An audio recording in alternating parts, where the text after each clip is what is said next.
before the break, I'd just like to have a little look at King Charles. It's the most incredible situation, really, with 40-something million pound pay increases given himself from the Crown Estate. But I'd like to start because I always what they say is that the King has got no say over the Crown Estate. What Kevin Cahill was always telling me is that yes, he does, and this is what I recorded earlier this week, talking to Kevin about what exactly this Crown Estate is and whether it's really controlled by King Charles or not. My name is Kevin Cahill, and I live in Exeter, in Devon. I'm a journalist and an author, and I worked at the Sunday Times and in Parliament, and I still work as a journalist. Okay, can you tell us about your work with the landholding? Signed me to look at old money in the UK, which essentially was land.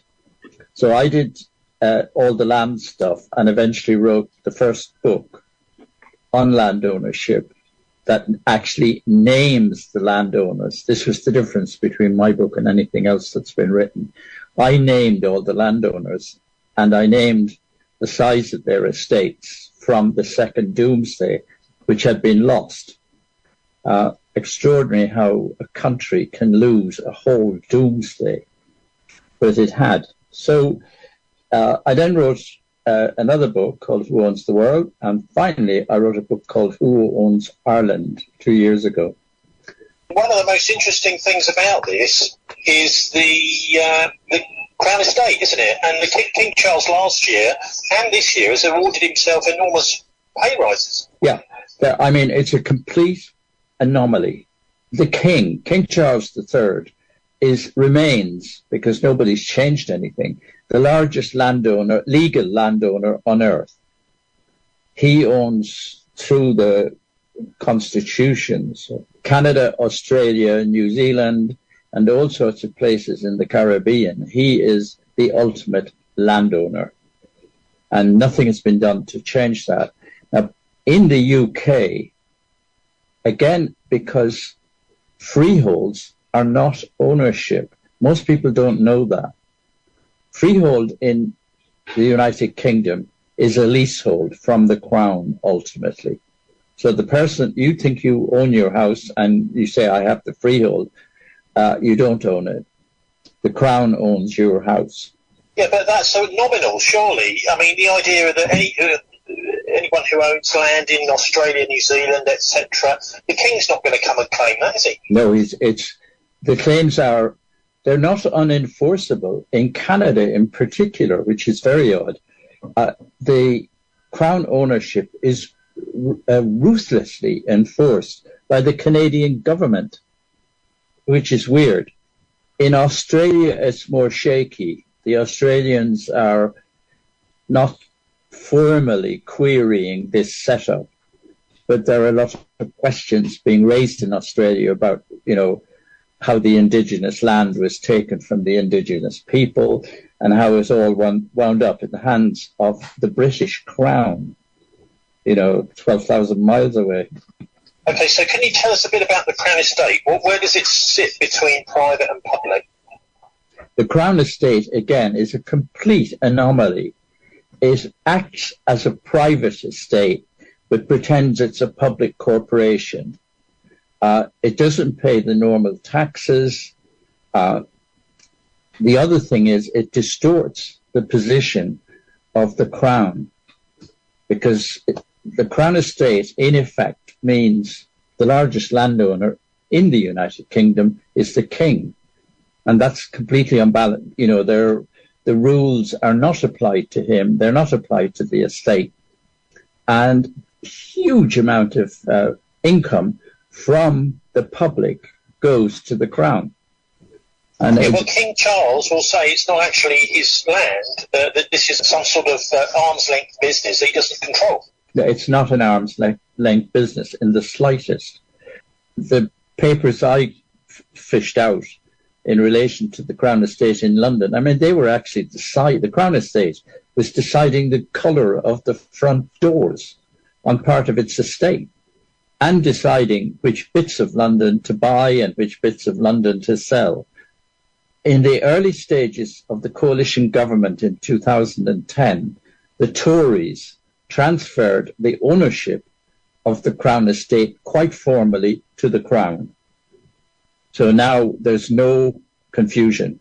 The Crown owns the Crown estate and directs the Crown estate. And it's a very hands-on direction. And over the last couple of years since the Queen has died, Charles has been awarding himself pay rises each year of around about 30-40 million pounds. Yep. Can you just tell us what's been going on there? This is money that's obtained, if you like, because he owns the Crown estate. It's not taxed in the ordinary way. And the transfer of the Crown estate from the late Queen to Charles was not taxed in any way. It was just a transfer that can't occur for anybody else. You know, if you or I die and leave an estate, we have to pay death duties. No death duties were paid on the richest and largest lump of land in the United Kingdom. I think the Tories were complicit with the fiddle, and it was a fiddle. It remains to be seen if Labour are willing to tackle. It's going to be a two-stage thing. The position of the monarch is going to have to be regularised in a more normal way, like he has to declare his assets, etc., etc. And then the way the money from the Crown estate is paid over to the monarch has to be regulated. You know, if you register your property in a offshore company and you trade, you sell the company to somebody else, you don't pay any tax. It's a tax-free fiddle. And it was a special fiddle, specially arranged by the last government we had. So, it's going to be a monumental task to straighten this business of what the monarch is and what the monarch owns and how it's to be regulated. It's not just that, is it? I mean, people from the Crown Estate obviously are appointed by the monarch. Even government ministers officially are actually appointed by the king. Yeah. The new government needs to start, reform the monarchy, reform the land registry, and give ownership of the freeholds to the public. There's nothing in the, the agenda, the Labour Party programme, to even touch these subjects. No, in fact, the only thing apparently is going to be maybe some reform of the House of Lords. Martin, Kevin is. I want to say something about the interview I did with Kevin yesterday on Zoom, which normally works fine. And as soon as we got to the bit about the appointments of what power the king has to appoint people in this country, that is to say, judges, army officers, police chiefs, government ministers, and various others, then everything sort of went wrong. And Kevin, as in the middle of speaking, suddenly his mic was automatically muted, and it was impossible to hear him from then on. So apologies for the problems with the sound quality there. I did eventually manage to get the whole interview, which I'll put up on our show page tonight at thisweek.org.uk, with a few little bits missing. Just only short bits, but certainly got the sense of what Kevin was trying to say. So I'm suggesting that also, Martin, of course, the chiefs of GCHQ and the intelligence services are also appointed by the king, and in fact, he's the patron of all these organisations too nowadays.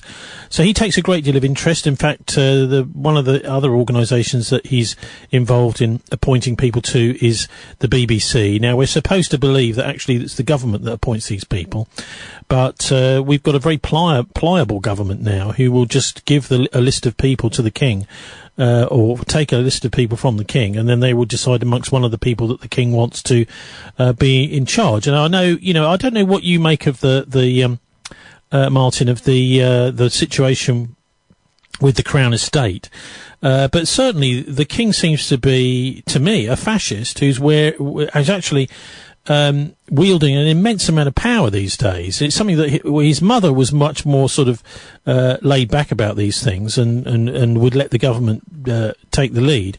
He now seems to be implementing much of his people into these positions. So, for example, bringing back Ed Miliband. This is something the Labour Party's done, but it's something that the King thoroughly approves of because they're best buddies. So, anyway, what do you make of the Crown Estate initially? Well, I mean, the Crown Estate is an absolute anomaly, as pointed out by Kevin. Clearly, there should be something done about that. If you think about it, if they paid the death duties on the Crown Estate, that would have given the Labour government loads and loads of money to spend on, I don't know, social housing, invading Ukraine. Public sector pay, for example. Yeah, public sector pay. So, this is not trivial, is it, when they get away with that? And, of course, if we are going to pay the Crown to do the job it does for the rest of us, then why should they have the Crown Estate as separate from the rest of the... I mean, ultimately, I would want to abolish the monarchy, and the Crown Estate should simply be taken into the public sector, and he can go off and find a job somewhere, probably being an old farmer. Yeah? What about that for the future? But, of course, that's not going to happen, and we all know why, because that's not the way the world is. Keir Starmer is not going to do that. Even Jeremy Corbyn wouldn't dare to do that. And that's the real world we live in, where they... Yeah, so even though the King says he's not in charge of the Crown Estate, Kevin's explaining, yes, he is. He's lying. He is in charge. And from the revenue from the Crown Estate, King Charles has, in the last couple of weeks, given himself a £45 million pay rise. Just in 1 year. Don't forget, he also gets paid by the rest of us from our PAYE, which gets taken out every week or month from our pay packets, so that he can be the king, and do all the stuff that the king does, travelling around and all the rest of it. Now, in the Middle Ages, they used to have the line that the king must live of his own. Yeah, there's no reason why we should give you any money. You're the richest guy in the country, John the First or whatever, and there's no reason why we should give you anything because you're already the richest guy in the country. You should manage with that, surely. And this, of course, is one of the reasons that led to Charles I proroguing Parliament and all the rest of it. Yeah, that's right. Well, just to give you an idea of the figures involved, last year the King got 86.3 million. This year, because of his 45 million 45 million pay increase he's awarded himself, he's now getting 132 million from the UK Treasury. Well, that's right. And of course, he can't spend all of that on going to nightclubs or whatever, and that's just money that he uses to reinvest to keep his family in the position that they're used to, and of course to push his own little agenda, whatever it might be. One of the reasons the Crown Estate is making Russia, for example, he's very much in favour of Putin's the most evil man ever, and all the rest of it. Well, and also very anti-Hamas too, who he considers a terrorist organisation, as he announced in last year's King's speech. So this is, this is another aspect to this, is he's taking an increasing role politically, isn't he? He called Putin Hitler, and he's also having a go at Hamas in the King's speech last year, Martin. So he's taken a very strong position. Not written by him. He probably does think Hamas are terrible, but the speech is actually written by the government today. That was written by Rishi Sunak or by Keir Starmer. They're all. Hamas and Hezbollah were only made illegal organisations in the early 1920s. The 2020s. Yeah. So it's actually quite recent. Before that, they were just regarded as foreign political organisations. So the idea that they are terrorists is a relatively recent innovation. So one of the big things in the Crown Estate, which I didn't go into with Kevin, but it's quite clear on the article which I'll put up on our show page at thisweek.org.uk, is the massive increase in the success of offshore wind farms, because he owns the entire seabed, and every time there's one of these offshore wind farms, which is part of the government's programme. Are you sure that Starmer and the Labour government wrote the King's speech, Martin? There's a big thing in there by the King about how they're going to increase all these offshore wind farms, which specifically and personally benefits King Charles. And also, of course, the massive amounts of agricultural subsidies that go to these farms of the Crown Estates that then get sent straight back to King Charles's coffers in terms of rent. Well, that's right. And, of course, he also owned the rights to the North Sea oil. It was only became clear relatively recently that he did own the continental shelf around the country. I just presumed it belonged to us, but apparently it belongs to him. So he must have been taking rents from North Sea oil when that was all going on. Well, I mean, the agricultural subsidies. I mean, do we need agricultural subsidies now we're outside the EU, Tony? I mean, farmers should just make their own living. Maybe he'd just have to make his own living, get behind the tractor and see if you can make a living, King Charles. No, you're not King Charles anymore, just Charles Windsor. We've taken the Crown estate off you. You don't have to do any work for us anymore because we've got we don't bother having a king anymore, and you can go and be a farmer. But you'll find it's very hard work without subsidies, as many farmers are finding out. Well, there is this rather wonderful group called Republic, which is very critical of the Crown, particularly of Charles personally. And what we find, Martin, is that the MI5 and the anti-terror police do these kind of swoop raids. As soon as there's any event which Republic might turn up at and wave some banners in front of the TV cameras, then they're basically arrested before they've even done anything.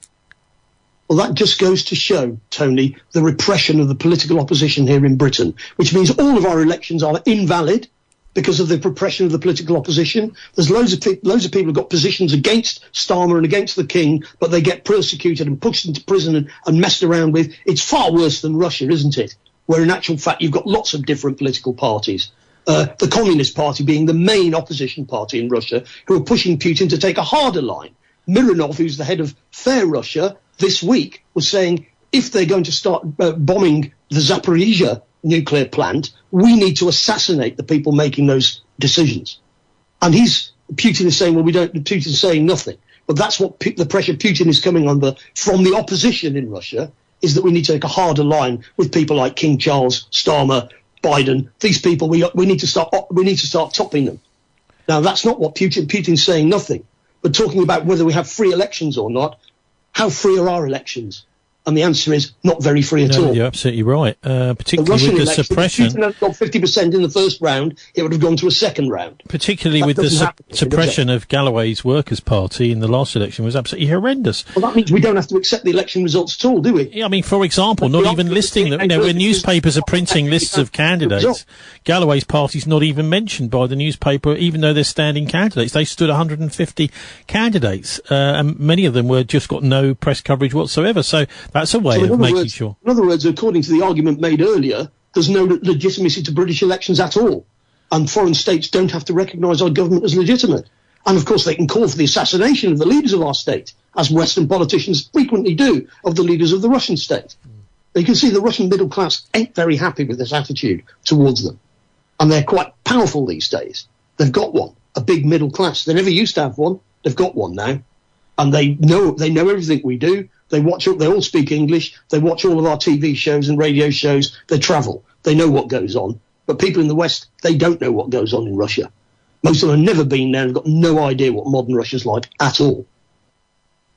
Election fixing, people are worried over in the United States, Martin, about this. I noticed on the PBS channel, since you're talking about whether elections are free and fair or not, voting experts in the states are warning of serious threats for the 2024 presidential election from election equipment software breaches.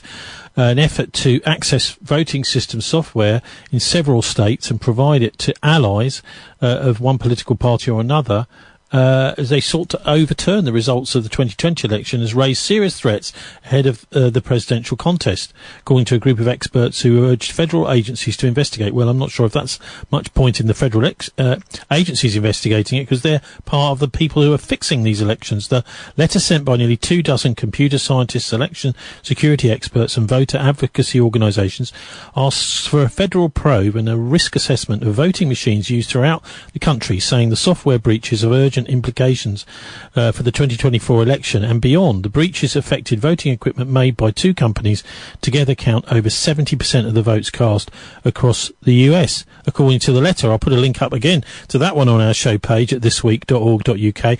It sounds to me, Martin, like they're saying basically these US elections that are coming up, they could fairly easily be hacked. Well, it wouldn't be the first time if that happened. Elections in the US are organised on a local level, and local bosses often fix things.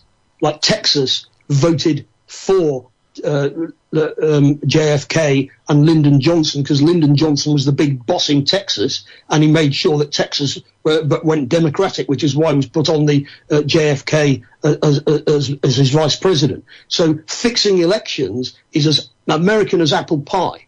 I'm slightly changing the subject, but not. There's all this stuff about how the Venezuelan election was supposedly rigged by Maduro, although in actual fact their election system is far superior to anything that we do in this country or in the United States, and he won 51% of the vote, and he is the elected president. And of course the Western powers immediately started to say it's fixed, but I don't think it is a fix, and you can't take anything they say at face value. They lie, and they lie, and they lie, and they lie, and they lie. They said that Nicaragua's elected government wasn't elected because it's led by Daniel Ortega and the FSLN. But they did win, and the Western powers encourage people to go out into the street and say, no, they didn't win. But it's just for Western consumption. Just for on this hacking business, I don't know if you know, but there's this thing called a flipper zero. I don't know if you've heard about these things, Dave. What they do is they listen to, as someone is locking and unlocking their car, they're listening to it. They're also going to the car. They're interrogating the car's chips. And this thing called a flipper zero, apparently you can actually just unlock a car with a flipper zero. They're not banned in this country. You can just buy them. I think they're about £250. I won't say where you can buy them, but this is amazing, isn't it? It's almost like no one cares. Here's something that you can buy online. You can use it to break into a car, and no one seems to care. None of the MPs have really picked up on this. None of the lawmakers are doing anything about it, and there it is, freely available online. Well, I think elections aren't just rigged by electronic voting. I'm just looking at the wider thing about hacking. This is a little hacking device. It seems like happening in Venezuela, to come back to what I was saying a minute ago, is they're saying that their electoral, they've got a double system. There's a paper ballot and an electronic record of the paper ballot. But what happened is somebody hacked the electronic system and made it difficult for the government to come out and say what the results were, because it's been hacked. At the same time as with one voice, the whole of Western media, including The Guardian, going, but Maduro he lost the election, he did lose the election. And you feel like saying, but he won all the other ones, why has he lost this one? It's the same with what happened with Lukashenko in Belarus. He's won 6 elections in a row. Now, that's not because it's a fix. It's because he's genuinely popular. And there's a reason why he's popular. The reason why Lukashenko's popular is he kept everybody in work when the Soviet Union was collapsing. It's largely a rural country. They kept the collective farms going and kept everybody in work. That makes him popular, especially when they look around and see what mess happens in the nearby. I mean, with all the young people from the Baltic states have had to leave because there's no work in the Baltic states. That's why they're all over here. And of course, the other thing in Venezuela is they've provided millions of people with decent housing. That tends to make people loyal to the government. Yeah, it's funny, but Colonel Gaddafi did that over in Libya, didn't he? Anyway, what I'm trying to come to is the sort of the complete failure of the electoral system. Yes, okay, so maybe you're going to get somebody, if you're lucky, that you like. The whole system in this country keeps the smaller parties out, as well as if they're colluding with the media and giving them no exposure at all, like they did with George Galloway's Workers' Party in the run-up to the recent general election here. You don't actually have a democracy, ladies and gentlemen. But anyway, the person that will stay in power, of course, is King Charles. No one's going to elect him. So let's have a listen now to the much maligned, in fact, rather spied on and bullied and over-policed organisation called Republic. So let's have a listen now to one of the chaps. His name is Graham Smith from there, talking recently. We can't fund increase funding for the NHS when we're being told we can't deal with the cap on child benefits. We are giving over 2 years about £1 billion to the monarchy so that they can have palatial homes, helicopter flights here, there and everywhere for private as well as public travel, and huge pointless parades in London that only 9% were excited by last year. Okay. I'll leave some of those more inflammatory things you wanted me to tease you about or ask you about just aside, but you mentioned the word helicopter.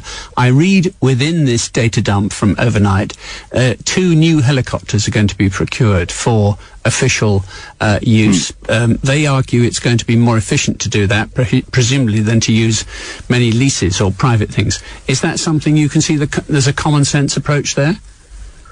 Well, the problem with the helicopter issue is that they use helicopters to travel everywhere as a routine when they could quite easily travel by car or by train. And, we had a really farcical situation a couple of years ago where Charles, when he was still Prince of Wales, flew by helicopter from Gloucestershire, where he has the Highgrove home, to Cambridge, where he was met by his car. So his car went anyway, driven to a university building where he lectured climate scientists on the need to reduce emissions from aircraft before going back in his car to the helicopter and flying back to Highgrove. And he does this routinely, and they all do it routinely. And they simply do not need to use helicopters in the way that most people might use a car. They can travel in normal transportation. There are speed questions, there are safety questions, surely, that you have to add to those considerations. Why? I mean, Rishi Sunak was being routinely criticised for flying everywhere by helicopter.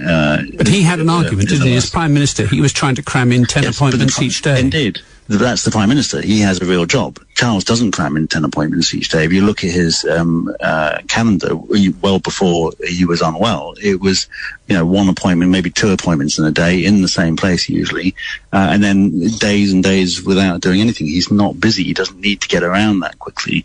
There's no reason why cancer, we're told, aren't we? No, well, as I said before, I've looked at these, you do the number crunching going back years. They simply don't have that much to do. And the idea that he is in any way as busy as a Prime Minister, who, yes, arguably may need to get around quickly, he doesn't need to do that. And yet he flies around by helicopter simply to go from Buckingham Palace to Windsor, which is a relatively short journey. So they fly by helicopter all the time whilst lecturing people on climate change, and this is why he's a really poor advocate on the issue, because he is a grade A hypocrite. Graham Smith, always good to talk to you. Thank you very much indeed. Graham Smith is from Republic, the anti-monarchy campaign group. Yeah, who also, it doesn't seem they're allowed to do any demonstrations, Martin, rather like the climate camp we were talking about at Drax last week, arrested before they even unfurl their banners.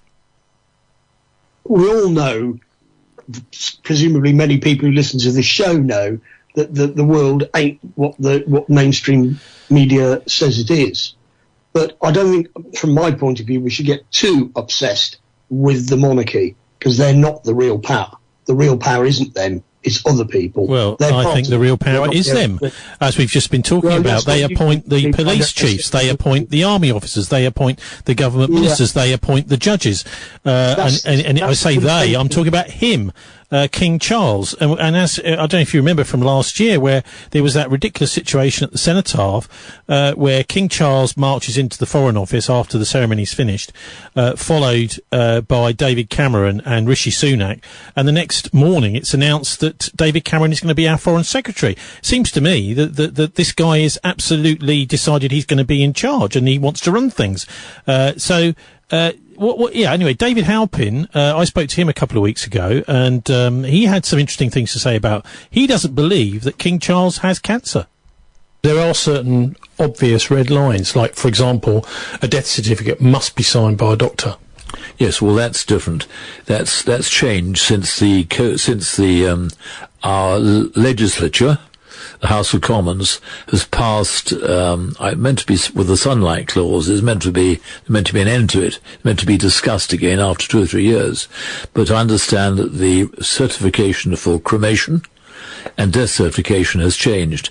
And a dear friend whose partner died yesterday, just over a day and a half ago, actually, the death certificate has been dealt with by a nurse from the hospice dealing with people who come to the end of their life, and the cremation certificate, I understand, can be partly signed by the funeral director. I think that's what she said. I can't believe it.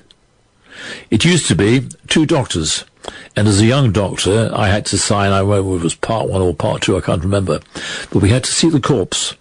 And I was taught by a very good forensic pathologist I now know, a fellow called Mant, Keith Mant, who had been lecturing us about 6 times on forensic medicine at St Mary's to my year group, qualifying in 1964, and Mant said that you must see the whole of the body. So when we went to the mortuary, the technician would wheel out, they'd draw out the metal beer, so to speak, and then they would take the gown off the corpse so we could examine it. He might even turn it over. And the reason why Mant showed it, he showed a slide of someone who'd had the cremation certificate signed and passed, and when you took the gown off, there was ligature around the neck. It was concealed by the gown. So if you want to turn the body over, is that a job for the mortician or for the doctor? Mortician. The mortician will do that. You say, can I look at the back? Do you see?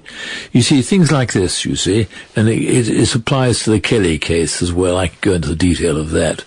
But I remember learning in Bristol when I was a senior house officer in a surgical rotation, a rather good job, because we could stay in one place for 2 years with our 2 children, that in South Africa, one of the ways of killing people silently, and of course, in the axilla, which is where it was done, in the armpit, you would be hard pushed to find this tiny puncture wound.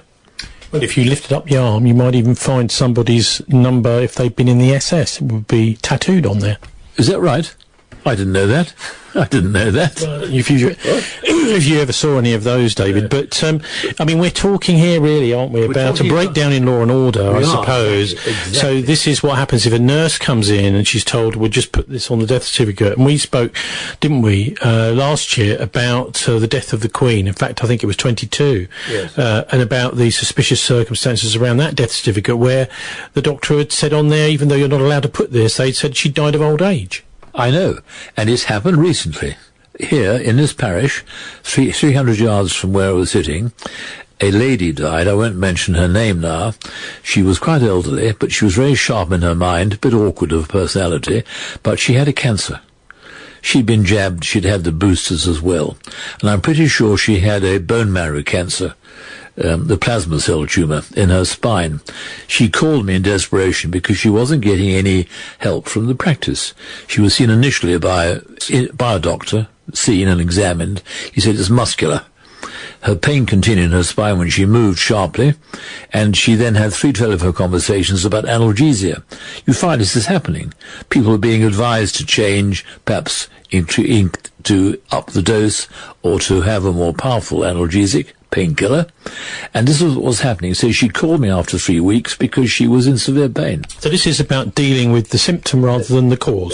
It's dealing in a mechanistic, remote way, arm's length way. It is not what doctors are about.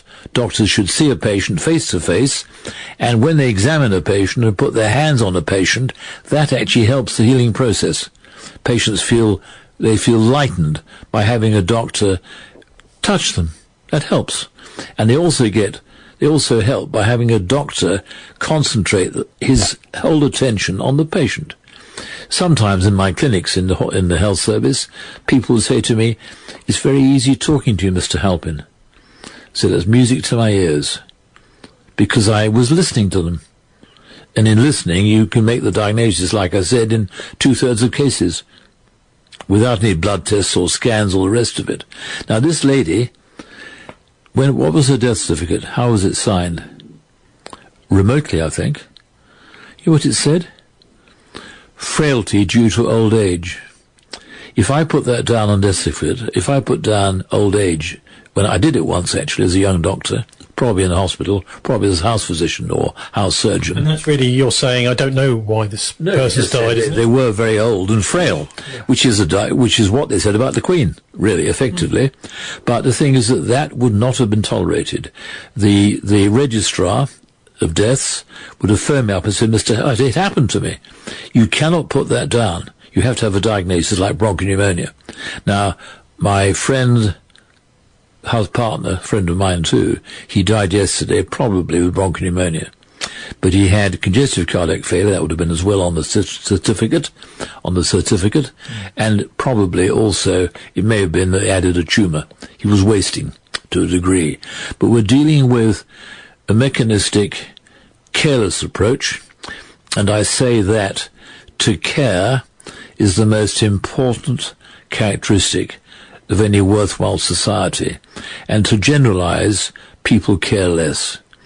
And I wanted to speak today briefly, Tony, about the fact that we have become inured to the fact that no one is accountable, no one is ever brought to the bar.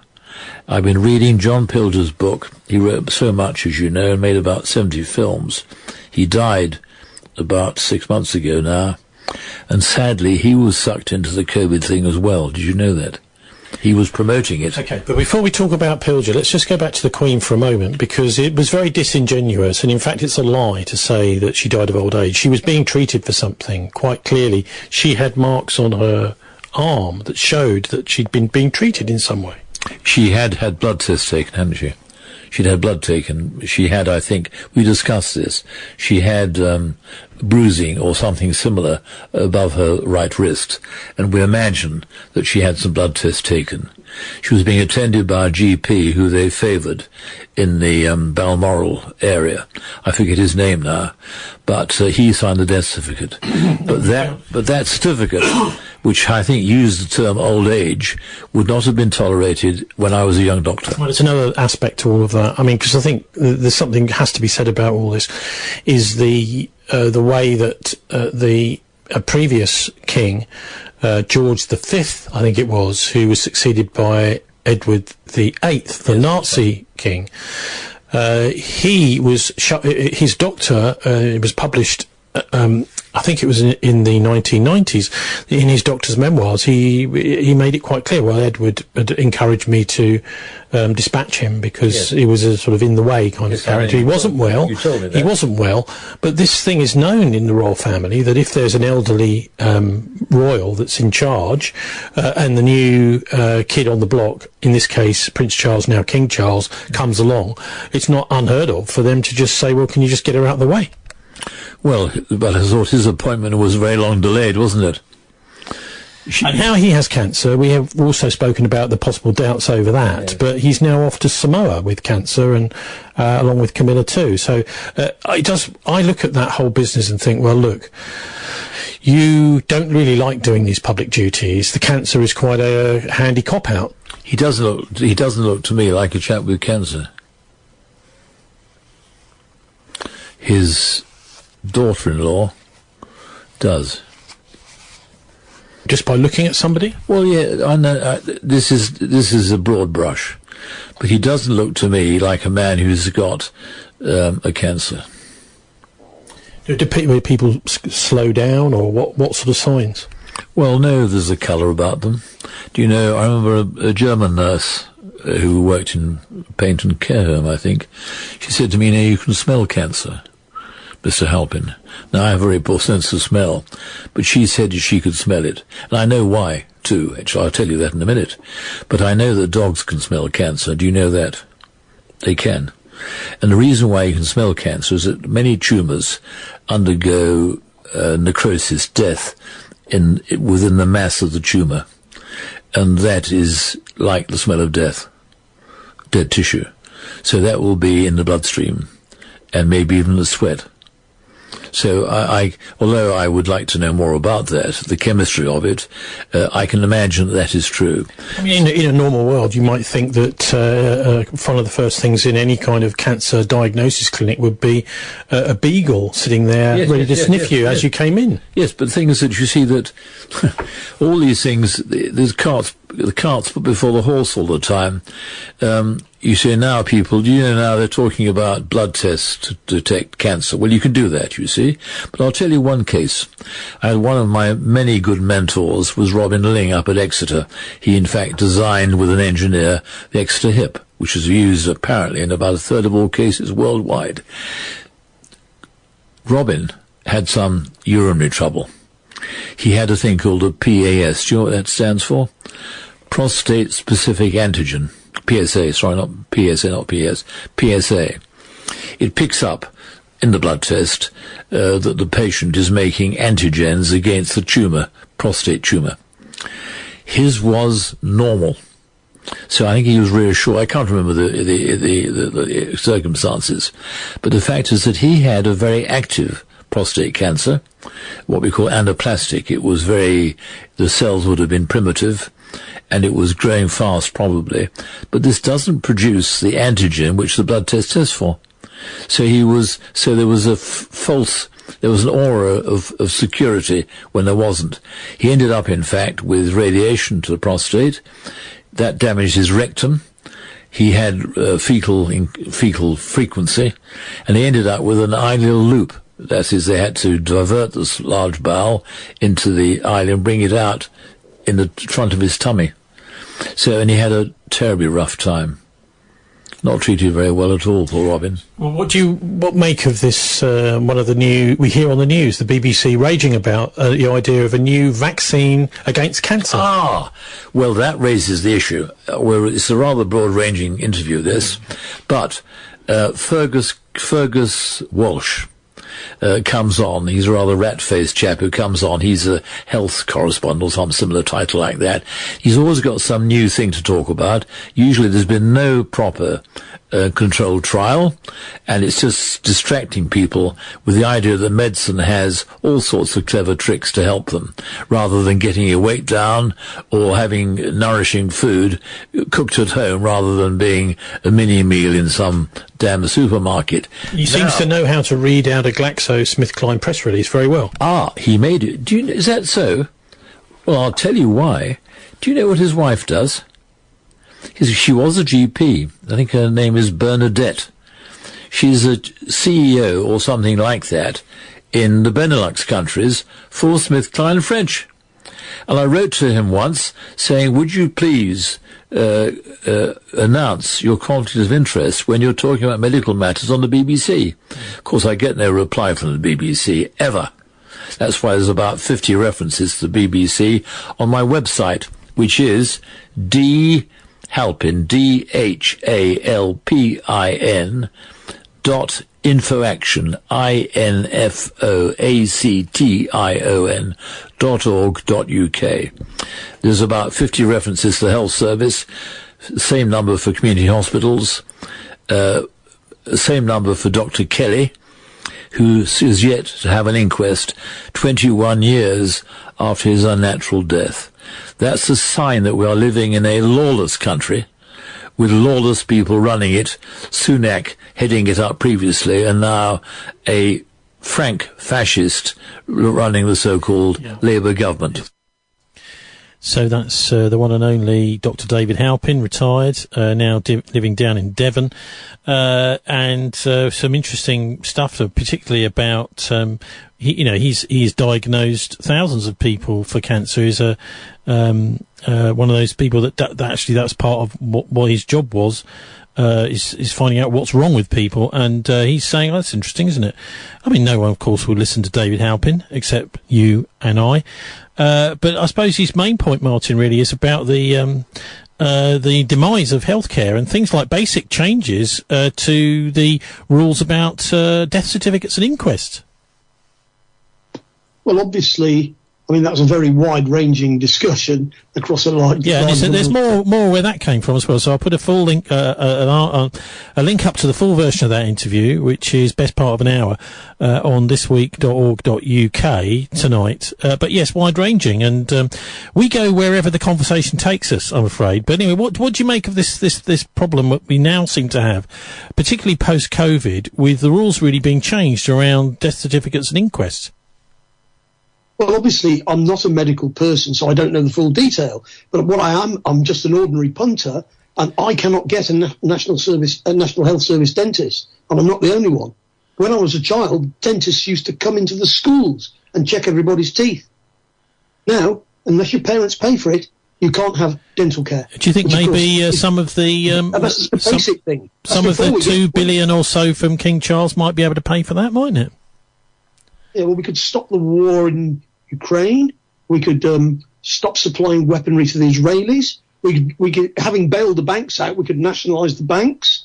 We could turn the whole of the Crown Estate into public property. Just think of all the money coming into the Crown Estates. And then we could reduce taxes as well. Gosh, but we don't do any of that, do we? One of the most important places where King Charles, we've already mentioned things like the army officers being appointed by the King, the police chiefs being appointed by the King, the judges being appointed by the King. But what about the directors of the BBC? Well, again, what happens is the King will present a list of potentials to a minister. The minister will say tick, tick, tick. But of course, all these ministers now are very, very pliable, and they themselves have to be approved by the King. So yeah, he's getting, I think, much, much more power than people realise, far more. And when it came to his divorce with Princess Diana, there are a couple of very good books, one by John Morgan, another one by Neil Botham, I think is his name, about the murder of Diana, the assassination of Princess Diana. So we're going to finish before the break looking at that. And for me, one of the most important things to do with the broadcasting in the BBC is the way that the Martin Bashir interview has been massaged by the establishment to be somehow wrong. Actually, no, it wasn't wrong, and Diana most definitely wanted to do it and approved of it. But King Charles doesn't want the BBC to ever license or use that again, because they apparently control the copyrights. They don't want anyone using it. So this is a great fun thing to do, is to share that interview, to find it online and to share it wherever you can, because there's a massive attempt to suppress it. And also, of course, to demonise Martin Bashir, who did a fairly good job. Anyway, last year there was an inquiry into this, so let's have a listen to the former Director Generals of the BBC. I think it's Tony Hall and John Burt. Or maybe one of them was just the head of news, talking about this at a government inquiry, where they explain a lot of the things to do with the Diana interview, but also some of the background. So, for example, that the BBC Panorama documentary with Diana being interviewed started its life as an investigation into the King using MI5 and GCHQ to spy on Princess Diana. Did it ring any alarm bells at all, Lord Burt? No, absolutely none. I mean, I think you can overstate the junior. He's in his early 30s. He's worked in the BBC a number of years. He's worked on other current affairs programmes. He's risen up the ranks to Panorama. What I did understand, and is embedded in my memory, is that he didn't. I mean, I think he probably did set out to get an interview with Princess Diana, but that's not the story that was being told. What he set out was to make a panorama on the surveillance of Princess Diana and the royal family. Not an unreasonable thing to do, because remember, in the previous couple of years, two private phone calls, one from Princess Diana, one from Prince Charles, had been intercepted and published. So it wasn't fanciful to assume that there were difficulties around surveillance and bugging of members of the royal family. And my understanding is that was the journey he set out on. Well, personally, I don't think that it's affecting the lads at all. They're very mature, they're well trained. The father's really done a good job in sorting them out, and whatever their mother does is immaterial. But they're well ahead of the time. Of course they are. They're well trained in what they are. They're well trained for what they are. It makes no difference to them. They're mature at their age. They're well aware of their... You've had experience of them. You've been... Hang on, don't forget, I know more about these kids and Diana than any of you. How? Because I was a bloke that spied on her. I was the one who was watching her, catching her out, doing things with Hewitt. Who for? No comment. What do you mean, no comment? No one get away with that. Doing it for other agencies. I was a Royal Marine. I was tasked to do something to find out what Diana was really... so she's not paranoid, then? No, it's true. No, she's not. Oh, I see. So it is... So we were spying on her. Of course we were. So, of course we were spying on her. Well, that's what Martin Bashir first of all set out to do. I suppose, Martin, as we heard last week, the idea of mass surveillance is kind of okay, but it seemed to create much more of a hoo-ha when the mass surveillance was on Diana and Charles, particularly Diana, through the divorce case, for example, because Charles is in charge of all these military intelligence agencies, and if he wanted to abuse his power, he could just simply use them, as he did do, to spy on his wife, to make sure he had an advantage through the divorce. But I mean, this what it shows us here, I think, is almost kind of medieval style king who's using his various offices and obviously paid for by the public to further his own interests. Well, I'm willing to accept that he's got more power than he ought to have, and maybe we shouldn't have a king at all. But on the other hand, the idea